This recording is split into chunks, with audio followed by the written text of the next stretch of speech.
South India shopping mall the wedding మంత్ర సరికొత్త wedding collection. Telangana రాష్ట్రం రాజన్న సిరిసిల్ల జిల్లా చందుర్తి మండలంలో వరుస హత్యలు కలకలం రేపుతున్నాయి. మనోజ్ అనే యువకుడు తన పెద్దమ్మని దారుణంగా హత్య చేసి తల తీసేశారు సార్ అంటూ పోలీస్ స్టేషన్కు వెళ్ళి కత్తి పోలీసుల ముందు పెట్టి భయపెట్టిన సంఘటన మరొక ముందే ఇదే మండలంలో కసాయి కొడుకు కన్న తండ్రిని దారుణంగా కారుతో ఢీకొట్టి చంపేశాడు.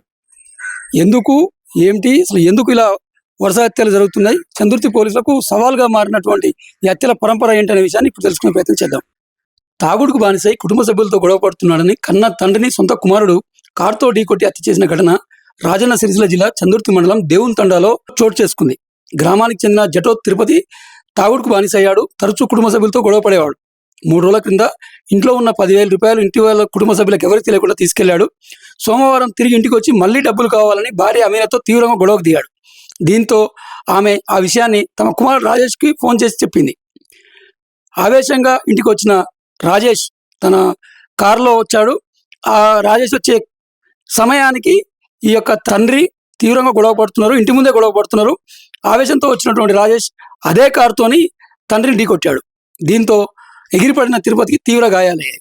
గమనించిన స్థానికులు తిరుపతిని 108లో ఆసుపత్రికి తరలిస్తుండగా మార్గ మధ్యంలోనే ప్రాణాలు వదిలాడు. ఈ మేరకు మృతుడి అన్న రాముల్ నాయక్ అంటే రాజేష్ వాళ్ళ పెద్దనాన్న ఇచ్చిన ఫిర్యాదుతో కేసు నమోదు చేసి దర్యాప్తు చేస్తున్నట్టు చందుర్తి సిఐ వెంకటేశ్వర్లు తెలిపారు. మరోవైపు తిరుపతిపై గతంలోనే చందుర్తి పోలీస్ స్టేషన్లోనే 3 కేసులు ఉన్నట్టు తెలుస్తుంది.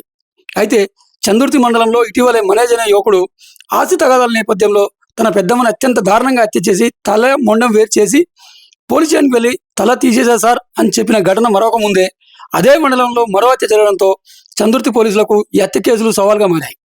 ఏది ఏమైనా మద్యం రక్కసి తండ్రి కొడుకుల మధ్య చిచ్చు పెట్టడమే కాకుండా ఒకరి మృతికి కారణమైంది, మరొకరిని జైలుకు పంపింది.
బిడ్డ ఇంటికి పోయిన పాండు చెప్తే ఆడికి పోయినా